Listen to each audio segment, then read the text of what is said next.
that breeding period for them is so narrow that they've got to come out and find a mate while it is raining, and by the time the rains are finished, they've got to have mated already and laid the eggs. The tadpoles are going to hatch within maybe even 24 hours to 48 hours sometimes. I might be wrong on that, but that's what I think. And the tadpoles have got the really strange metabolic rate as well, because at first they're feeding on a lot of the vegetation that has been washed into these puddles, a lot of vegetation that is going to be rotting away, and algae that is forming from the sun. But as the puddles start drying up, and as conditions start getting worse, if there are no rains to follow it up, the most incredible thing is that these tadpoles start turning from vegetarian to carnivorous. And what that does for them is that it speeds up their metabolism, and it makes sure that they become frogs before the water dries up completely. And just one of those wonders of nature, really. I could carry on and talk about that forever, but I'm going to sort of pause on that for a while. A couple of other things that were seen this week was, for me, rhino, that crash of 5 that we've seen, well, consistently over the last year or so. And for me, I had a really wonderful experience with them, because I found them at Buffelshoek Dam, and they all sort of approached the vehicle. I managed to get to the position where they were coming up to a midden, and the dominant male amongst them, sorry, I've got a beetle inside my shirt. The dominant male amongst them came up to the midden, and we got some wonderful footage of him scraping his feet and doing his whole midden thing.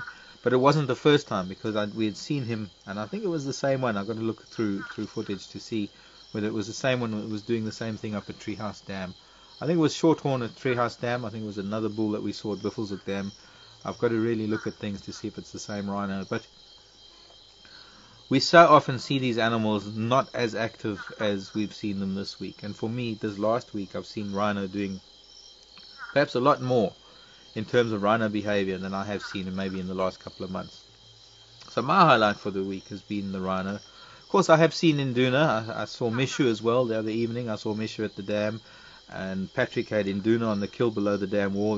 That was yesterday. It was fantastic for him and Sebastian to witness Induna on his kill. And I know a lot of people were quite taken aback, or rather unsure of how it really worked, because the norm is that a leopard takes a kill up a tree. But we've seen on numerous occasions here, not only with Induna, who's a little bit inept at taking his kills up a tree, but also his mother, who has a fair idea of where the hyena are and what sort of times the hyenas work at. And we've seen Karula as well, eating her kills on the ground during the day and taking her kills into the tree as soon as night starts falling. We don't know what happened to Induna and his kill. I noticed a lot of hyena tracks this morning coming out of the drainage line there. I did have a look, didn't see anything. Don't know where Mishu went.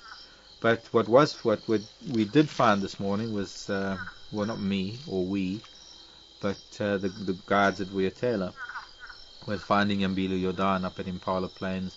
And I'm still kicking myself, because I was at Impala Plains this morning, and as we were driving into Impala Plains, I noticed a couple of crowned plovers flying and calling above Impala Plains, and actually left Impala Plains. They vacated the area completely. And I know that pair of crowned plovers because they practically live on Impala Plains, and I knew something was up. I knew there was something about it. And it was probably about a half an hour or more later that I heard that Yambilu Yordan was found with a young impala kill. And I don't know if it was a baby, I don't know if it was maybe a yearling, baby, newborn, a lamb, but evidently he was found just below Impala Plains, between Impala Plains and Triple M this morning with this kill. And unfortunately for for all of you out there in the internet world, you couldn't be with us tonight. We were out there filming, and I did manage to find him. He was a little bit nervous because we did have 2 vehicles, and a lot of you know that Yambilu Yordan is fine as long as there's 1 vehicle. But I think one of the first times that I have watched him, Ephraim arrived on the scene, and the 2 of us actually managed to watch him for a while. But he kept moving, and as he moved, the vehicle would move, and he would move again. So I decided to leave him because it would have meant that I would need to move as well to get a better look at him. And unfortunately, well, not unfortunately, but I'd rather not have a leopard continually move because he's upset with the vehicle. So we left the sighting, and probably about 10-15 minutes later, maybe even half an hour later, he evidently killed another impala. But I'm not sure if he killed another impala or whether the vehicle that was with him found him going back to the original kill, which means that it wasn't a very young one. But that was Yambilu Yodan up on Impala Plains. I then came back to Gari Dam, evidently our big, lovely, big elephant, Mgodi, who's got several other names, but we'll call him Mgodi, the one with the hole in his right ear. He was at Gari Dam this afternoon, and I couldn't find him. It was starting to get a little bit dark.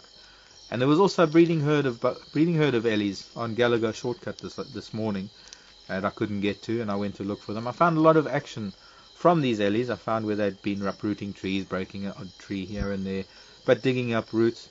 And unfortunately, I couldn't find them. It was very difficult for me to find the direction that they had gone in. All the roads had been graded.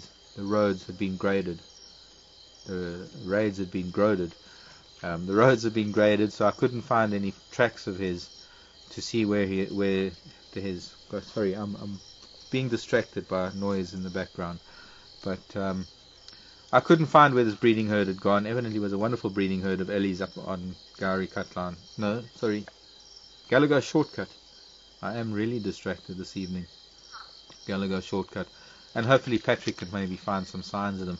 What happened today was that Vuyatela graded a lot of the roads, so it wiped out all the spoor from the daytime, from early this morning. So unless I got out on foot and spent some time on foot, I wouldn't have known where they went. But that's the way it is in the bush. The animals move, and they unless you're following them all the time, you've got to try and guess where they go to. And well, Patrick will be out there tomorrow, and I'm sure Pat's going to find some wonderful things. But I think I've sort of come to about a moment where we've got a few minutes left, and for these last few minutes, I'd like to maybe ask Craig if there are any questions have come through, and maybe he can send any questions.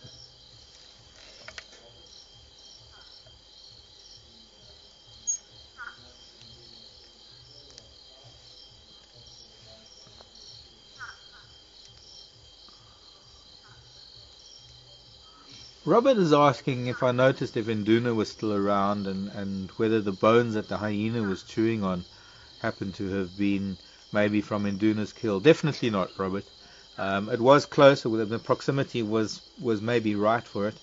I did think that maybe the hyena that was running away with the carcass this morning, well, not carcass, but it was the impala that the hyena was running away with this morning. I also thought that maybe that was the carcass of Induna's, especially since I went down to Twin Dams and there were several hyena tracks coming up from the drainage line. I did look out for it. I did know more or less where it was because I was directing the drive, so I had an idea where Induna had his kill. And I'm pretty sure that whatever hyena were there maybe did find the remains of Induna's kill, but no. You got to imagine that when a hyena finds the remains of a kill, and they would have found it early in the evening last night, by this morning, there was absolutely nothing left of Induna's kill. The hyena that was running away with a dead animal, I mean, it was a dead impala. It was an impala that it had just killed as I was leaving the house this morning. That impala was still whole because I could see most of the body. And the hyena that we found when I was opening drive this morning on the northern end, I have to mention that what I saw this morning was on the southern end of Quarantine, the open area, and then when we started drive I was on the northern end of Quarantine, the open area. And those bone fragments, it was so fresh. It was within the half hour that I had driven past there at 5 o'clock, and when we opened up the drive at 5:30, because I'd been past there earlier on and I didn't notice anything. It was just off of the road. But when I went and had a look, those bone fragments, I very, very much doubt it was the same carcass. There were no tracks leading to it in terms of drag marks or anything. So, no, I won't even say that there's a remote possibility that it was the same carcass.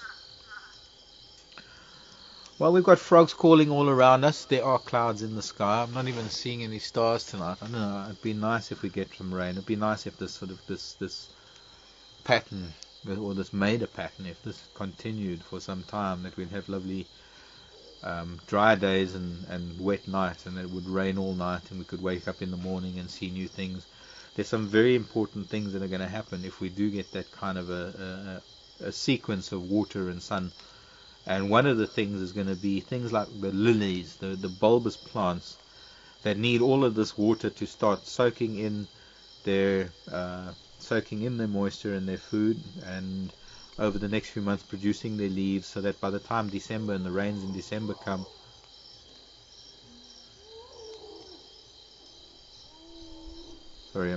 hippos are fighting at the dam.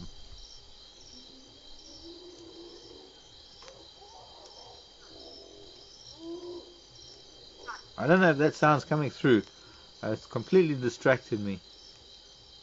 Now, this is a sound I used to hear on the Rufiji River. I used to hear it in the Zambezi. And this could explain why we're seeing one hippo lying out of the water all the time and the other hippos in the dam. And at night they're having this confrontation to test each other's strength. But yeah, hippos are fighting at Gowrie Dam. That's distracted me from what I was saying, but I often get distracted by nature and insects and beetles and things. I think the one thing that I did want to mention, and it's slipped my mind. I thought of it a minute ago before I was distracted by a beetle. But we often find a hippo doing something different, and I think the first thing that comes to mind for a lot of people is it's sick, or it's going to die. And we've got to give things time. We often jump to conclusions, but nature has its own way of doing things, and I think we as humans, we've only really been watching it in the way that we've been watching it for less than half a century. So we've got so much to learn about nature that there's no ways that we can tell what everything is going to be, or what everything is, and how things happen. I'm getting myself a bit tongue-tied, but we're coming up to sort of the end of our fireside chat. I hope I've managed to cover a few things. I hope I've managed to chat about a few things, and it made some sense. My mind is so distracted by sounds, by summer, by insects, by flowers that are going to be coming out. I think that's what I was talking about. I was talking about lilies that need a sequence, need a lot of rain now to soak into the ground to get their leaves growing, so that we're going to see the flowers. There might even be flowers that haven't been seen for 5, 10, even 15, maybe 20 years, because of the difference in the succession of rainfall over all the years. And that is one of the most amazing things about being in nature, is that you never know what you're going to see. You never know what you can find. That even though you've been in an area for 10 or 20 years, there might still be something that is completely new to you. And that for me is the attraction of it all. That for me is what keeps me wanting to go out there every day and finding something new. Lots of insects for me to find. We've got the hippos fighting down in Gowrie Dam, and well, it's summertime. It's time to put up a white sheet with a bright light like this one and see what insects come along and see what's out there. I might even be finding a longhorn beetle that I've never seen, or a longhorn beetle I haven't seen for 20 years. So stay tuned, and fireside chats in the future, certainly in the next week or two, in the coming weeks, with everything popping out of the woodwork, we might be able to produce something for you that's different, and show you something new.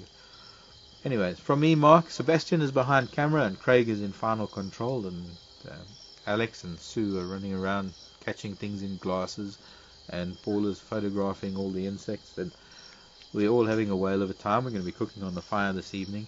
Thank you for joining me, and thanks very much for your patience with us today. We've got the Gowrie Dam problems with the camera that we have to take away at night, and we've had internet problems in the city that have taken us away from your computers today. Hello, Beetle. But hopefully, and holding thumbs, that everything's going to be fine for tomorrow. Patrick will be on drive with Seb on camera, and from me, Mark, bye everybody, and take care.